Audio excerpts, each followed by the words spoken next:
आज हम जिस मूवी के बारे में बात कर रहे हैं ये मुझे ऐसा लगता है कि बहुत अंडररेटेड फिल्म रही है because this is an amazing film. अपनी भाषा में कहूँ खतरनाक मूवी है। कौन सी फिल्म की हम बात कर रहे हैं आइए आपको बताती हूँ, साथ ही बताती हूँ इस मूवी की कहानी। फिल्म का नाम है नोइंग। इसकी शुरुआत होती है 1959 में जब लुसिंडा अपने स्कूल के ग्राउंड में होती है। वो काफी परेशान दिख रही थी। इतनी ही देर में उसकी टीचर मिस टेलर आकर सब बच्चों को बोलती है कि वो लोग क्लास में आ जाए। क्लास में मिस टेलर बताती है कि उन्हें लुसिंडा का टाइम कैप्सूल का आइडिया सिलेक्ट कर लिया है। मिस टेलर सबको कुछ ड्रॉ करने को बोलती है। जब वो लुसिंडा के पास पहुंचती है तो वो देखती है कि वो पेपर पर नंबर्स लिख रही थी। मिस टेलर सबके पेपर्स जमा करती है और क्लास खत्म होती है। इसके बाद प्रिंसिपल अनाउंस करता है कि टाइम कैप्सूल स्टूडेंट्स की मदद से अगले 50 साल में काम करने लगेगा। इसके बाद वो जमीन के गड्ढे में टाइम कैप्सूल को उतार देते हैं। सब लोग तालियां बजाते हैं। मिस टेलर भी अपने स्टूडेंट्स के लिए तालियां बजा रही थी। वो पीछे मुड़कर देखती है तो वहाँ उन्हें लुसिंडा दिखती है, लेकिन एक सेकंड बाद जब वो फिर से पीछे मुड़ती है तो लुसिंडा गायब हो गई थी। मिस टेलर को लगता है कि वो किडनैप हो गई। सब लोग उसकी तलाश करना शुरू करते हैं। उसे ढूंढते ढूंढते रात हो जाती है और फाइनली वो एक वार्डरोब में मिलती है। उसकी उंगलियों पर खून होता है क्योंकि उसने अपनी उंगलियों से दरवाजे पर नंबर्स खरोचे थे। लुसिंडा के सर के अंदर कुछ आवाजें आ रही थी और वो रो कर मिस टेलर से भीख मांगती है कि उसके सर के अंदर की आवाजें किसी तरह से बंद कर दे। 50 साल बाद जॉन टेलीस्कोप से स्पेस देख रहा होता है। वो अपने बेटे कैलेब को भी बोलता है कि आकर सैटर्न की रिंग देख ले। कैलेब की माँ की मृत्यु पिछले साल हो गई थी और अब वो अपने पिता के साथ रहता था। कैलेब जॉन से पूछता है कि क्या किसी और प्लैनेट पर भी इंसान है। जॉन बोलता है कि अभी तक सिर्फ धरती पर ही है। बाद में कैलेब अपने रूम में टीवी देख रहा होता है और काफी देर हो गई होती है। जॉन आकर कैलेब को बोलता है कि वो सो जाए क्योंकि कल उसकी क्लासेस है। कैलेब बोलता है कि कल उनकी क्लासेस नहीं है क्योंकि कल स्कूल की 50th एनिवर्सरी है। जॉन MIT में एस्ट्रोफिजिक्स का प्रोफेसर होता है। उसका दोस्त फिल एक कॉस्मोलॉजिस्ट जॉन के लिए एक डेट सेटअप करने की कोशिश कर रहा होता है, पर जॉन को अचानक कैलेब के स्कूल की सेरेमनी याद आती है और वो स्कूल के लिए निकल जाता है। कैलेब के स्कूल पहुंचता है। वहाँ बूढ़ी सी मिस टेलर सेरेमनी का रिबन काट रही थी। इसके बाद वो जमीन से वो टाइम कैप्सूल निकालते हैं और उसके अंदर रखे हुए लेटर्स भी निकालते हैं। मिस टेलर सबको एक एक लेटर देती है जो असल में 50 साल पहले के स्टूडेंट्स की ड्राइंग्स थी। कैलेब को लुसिंडा का लेटर मिलता है जिसमें सिर्फ नंबर्स होते हैं। कैलेब लेटर खोलने के लिए साइट पे जाता है और वहाँ वो देखता है कि एक अजीब सा आदमी उसकी तरफ देख रहा था। इसके साथ साथ कैलेब को आवाजें भी सुनाई देने लगती है। शाम को जॉन बर्तन धो रहा था जब कैलेब उससे बोलता है कि क्या वो वीकेंड पर अपने दोस्त के घर जा सकता है। जॉन बोलता है कि वो इस बारे में सोचेगा। जॉन देखता है कि कैलेब लुसिंडा का लेटर अपने साथ घर लाया था। जॉन उसे बोलता है कि कल वो इसे वापस दे दे। कैलेब अपने कमरे में सोने जाता है। जॉन लुसिंडा का लेटर देखता है जिस पर सिर्फ नंबर्स होते हैं। उन नंबर्स में से उसे एक सीक्वेंस मिलता है जो 9/11/012996 होती है। ये नंबर्स 9/11 के अटैक से रिलेटेड थे। 9/11/01 यानी कि 9 सितंबर 2001 और 2996 विक्टिम्स। ये देख के जॉन हैरान होता है। अब जॉन उस लेटर के सभी नंबर्स को नोट कर लेता है। वो सब नंबर्स के सीक्वेंस देखता है और वो ये देखकर दंग रह जाता है कि हर सीक्वेंस दुनिया के पिछले 50 साल के किसी हादसे की डेट थी जिसके बाद विक्टिम्स का भी नंबर लिखा था। ये देखकर वो परेशान होता है कि 50 साल पहले ये सब किसी को कैसे पता था। अगले दिन जॉन फिल को ये सारी बातें बताता है। जॉन बोलता है कि ये सब नंबर्स की सेंस बन रही है आखिरी 3 को छोड़कर। इसका मतलब था कि अभी आखिरी 3 हादसे नहीं हुए थे। इन नंबर्स के हिसाब से अगले हादसे में 81 लोगों की जाने वाली थी। फिल जॉन की बातों पर यकीन नहीं करता क्योंकि उसके हिसाब से नंबर से कोई भी सीक्वेंस नहीं बन सकती थी, पर जॉन फिल की बात नहीं मानता। वो मिस टेलर से मिलने उनके घर जाता है। मिस टेलर जॉन को बताती है कि जिस दिन उन्होंने टाइम कैप्सूल्स को जमीन में डाला था लुसिंडा ने उस दिन दरवाजे पर नंबर्स खरोचे थे। फिर जॉन मिस टेलर से पूछता है कि वो लुसिंडा को कहाँ ढूंढ सकता है, पर मिस टेलर बताती है कि लुसिंडा कुछ साल पहले ही मर गई। इसके बाद जॉन घर जाता है। वो इन नंबर्स को लेकर गहरी सोच में था। उसका बेटा कैलेब बाहर खेल रहा था। तभी वो अजीब सा आदमी गाड़ी में आकर उसे एक काला पत्थर देता है। जॉन ये खिड़की से देखता है और गाड़ी को रोकने की कोशिश करता है, पर वो गाड़ी निकल जाती है। इसके बाद जॉन से मिलने उसकी बहन आती है। वो जॉन को बोलती है कि अगर जॉन काम के साथ बिजी होता है तो वो कैलेब को बेबी सिट कर सकती है। जॉन को पता था कि उसकी बहन को उसके माता पिता ने भेजा है जिसके साथ जॉन के अच्छे संबंध नहीं थे। वो अपनी बहन को बोलता है कि वो वहाँ से चली जाए। दूसरी तरफ जॉन न्यूज देख रहा था ताकि उसे पता चले कि क्या कहीं कोई हादसा तो नहीं हुआ जहाँ 81 लोग मर गए हो। अगले दिन कैलेब जॉन को स्कूल से फोन करता है। जॉन से पूछता है कि वो उसे स्कूल से पिकअप करने के लिए क्यों नहीं आया। जॉन बोलता है कि वो 10 मिनट में पहुंच जाएगा, पर रास्ते में जॉन ट्रैफिक में फंस जाता है। जॉन देखता है कि लुसिंडा के नंबर्स एक लोकेशन के कोऑर्डिनेट्स थे जहाँ नेक्स्ट हादसा होने वाला था। जॉन देखता है कि वो हादसे की लोकेशन पर ही है। वो गाड़ी से उतरकर पुलिस से पूछता है कि क्या यहाँ कोई एक्सीडेंट हुआ है, पर पुलिस बोलती है कि ऐसा कुछ नहीं हुआ है और वो वापस जाकर गाड़ी में बैठ जाता है। पर और उसी वक्त उस जगह एक एरोप्लेन क्रैश होता है। जॉन बच जाता है पर बहुत लोगों की जान चली जाती है। जॉन कुछ लोगों की मदद भी करता है पर क्रैश इतना भयानक था कि 81 लोगों की जानें चली गई। ये देखकर जॉन हैरान होता है। उसे समझ नहीं आता कि लुसिंडा को ये सब कैसे पता था। घर पहुंचकर वो देखता है कि उसकी बहन ने कैलेब का काफी ध्यान रखा था। जॉन शॉक में होता है और वो सीधा सोने चला जाता है। फिल जॉन से मिलने आता है। अब उसे भी यकीन हुआ था कि वो नंबर सही है। उस रात को वो अजीब आदमी जॉन के घर के बाहर होता है। वो कैलेब के कमरे में घुस जाता है और कैलेब को धरती का एक भयानक भविष्य दिखाता है जिसमें धरती पर सिर्फ और सिर्फ आग थी। ये देखकर कैलेब बहुत डर जाता है और जोर जोर से चिल्लाने लगता है। जॉन भागकर कैलेब के कमरे में आता है। कैलेब को गले लगाता है क्योंकि उसे लगता है कि कैलेब ने कोई बुरा सपना देखा है। पर उसी टाइम जॉन उस आदमी को खिड़की से देख लेता है। जॉन उसका पीछा करता है पर वो आदमी भाग जाता है। अगले दिन जॉन लुसिंडा के घर के बाहर होता है। वो देखता है कि उसकी बेटी डायना और पोती एबी ये घर से बाहर निकल रहे थे। जॉन कैलेब को लेकर उनका पीछा करता है। वो लोग एक म्यूजियम में पहुंचते हैं जहां जॉन कैलेब को एबी से दोस्ती करने के लिए बोलता है। इससे जॉन को डायना से बात करने का मौका मिलता है। जॉन डायना को म्यूजियम के कैफे में उन्हें ज्वाइन करने के लिए इनवाइट करता है। एबी और कैलेब खेलते हैं और डायना और जॉन कैफे में बैठे थे। जॉन अब डायना को सच सच बोलता है कि वो उससे क्यों मिलना चाहता था। जॉन इससे पूछता है कि क्या उसकी माँ के पास कोई खास शक्ति थी जिससे वो भविष्य देख पाती।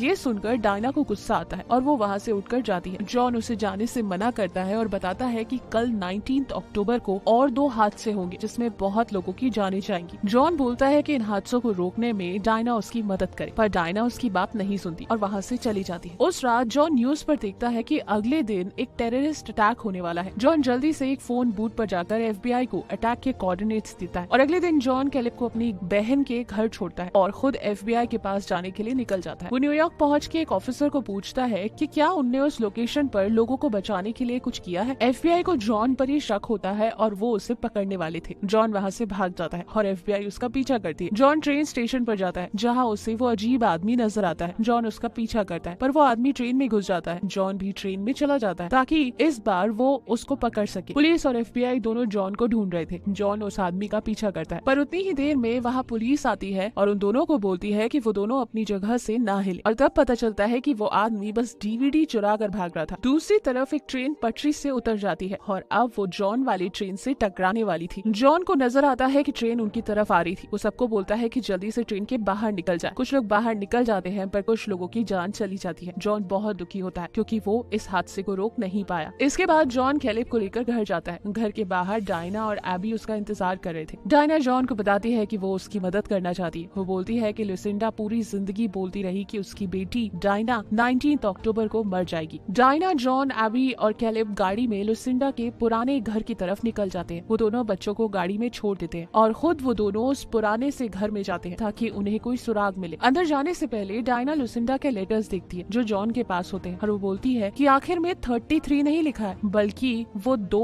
उल्टे ई थे। वो लोग एक कमरे में जाते हैं जहाँ हर हादसे की न्यूज़पेपर कटिंग होती है। वहाँ बाइबल की भी एक ड्राइंग होती है जिसमें एक सन भी होता है। डायना वो उठाकर अपने साथ लेती है। इसके बाद वो दूसरे कमरे में जाती है जहाँ जॉन को वो काले पत्थर मिलते हैं जो उस आदमी ने कैलेब को दिए थे और वहाँ पर ढेर सारे काले पत्थर थे। जॉन देखता है कि लुसिंडा के बेड के नीचे एवरीवन एल्स खरोच के लिखा हुआ था। जॉन को समझ आता है कि एवरीवन एल्स का मतलब है EE। दूसरी तरफ बाहर गाड़ी में कैलेब देखता है कि एक बहुत ही अजीब आदमी उसकी तरफ आ रहा है। कैलेब जल्दी से गाड़ी के हॉर्न को बजाता है ताकि जॉन और डायना उसे बचाने आए। जब डायना और जॉन वहाँ पहुँचते हैं तो वो आदमी वहाँ से भाग गए होते हैं। जॉन को उनमें से एक आदमी नजर आता है और वो उसका पीछा करता है। जब जॉन उस आदमी के पास पहुँचता है उसमें से एक रोशनी निकलती है जिसके कारण जॉन उसे पकड़ नहीं पाता। इसके बाद सब घर जाते हैं। यहाँ जॉन डायना को बताता है कि ये आदमी बहुत दिनों से उसका पीछा कर रहा है। अगले दिन जॉन देखता है कि एबी बाइबल वाली ड्राइंग पर कलर कर रही थी। जॉन के दिमाग में कुछ आता है और वो भागकर लैब में जाता है जहाँ फिल भी होता है। वो जल्दी से अपनी सोलर फ्लेयर की रिसर्च को खोलता है। फिल और जॉन को समझ आता है कि एक भयानक सोलर फ्लेयर आने वाला है जिसके कारण सभी इंसान मर जाएंगे। जॉन बोलता है कि रिसर्च सेंटर को ये बात पता चल गई होगी और किसी भी सेकंड अनाउंसमेंट होगी। उसके बाद जॉन घर आता है जहाँ डायना उससे बोलती है कि अगर वो लोग अंडरग्राउंड जाएं तो वो बच सकते हैं। इसके बाद वो दोनों घर में जाकर खाना पैक करते हैं क्योंकि अब वो लोग बच्चों को लेकर एक गुफा में जा रहे थे। जॉन अपने पिता को कॉल करके बाय बोलता है। वो अपने पिता को आगे आने वाली घटना के बारे में भी बताता है। जब जॉन कैलेब के कमरे में ऊपर जाता है तो वो देखता है कैलेब एक पेपर पर नंबर्स लिख रहा होता है। जॉन उससे पेपर छीन लेता है। फिर कैलेब टेबल पर पेन से लिखने लगता है। जॉन उससे पेन भी ले लेता है। फिर कैलेब अपने नाखूनों से टेबल पर खरोच के नंबर लिखता है। इससे जॉन को कुछ समझ आता है। वो कैलेब, एबी और डायना को वहाँ ले जाता है जहाँ लुसिंडा ने नंबर्स खरोचे बचे थे।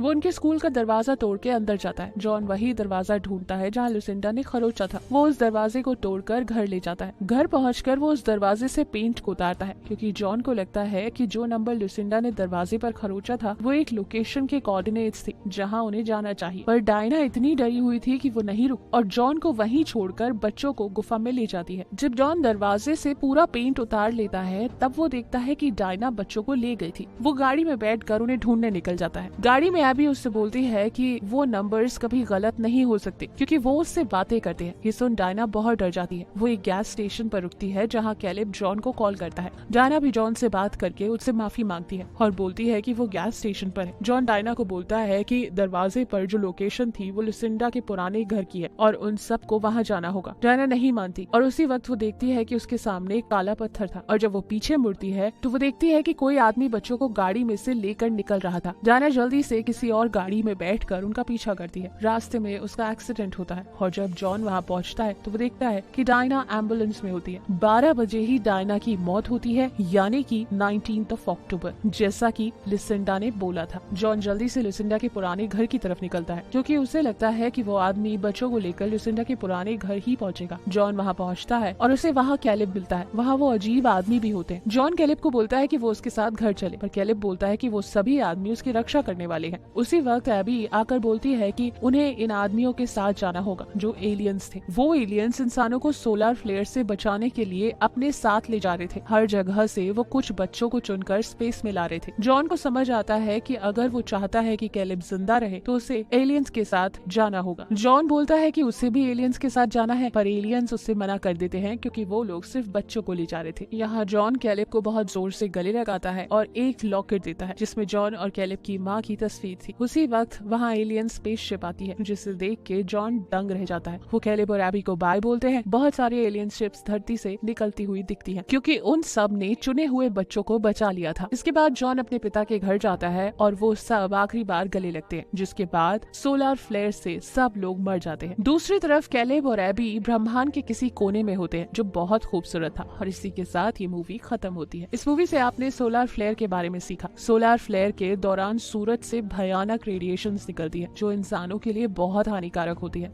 आपने ये भी देखा कि ऐसा पॉसिबल है कि एलियंस को भविष्य दिखता हो। फिर अभी तो हमें ये भी नहीं पता कि एलियंस इस ब्रह्मांड में है भी या नहीं, पर इस मूवी ने हमें ये सोचने पर जरूर मजबूर किया है कि एलियंस भविष्य देख सकते हैं। Hope in motivational and knowledgeable movie से हम इंस्पायर हो रहे होंगे।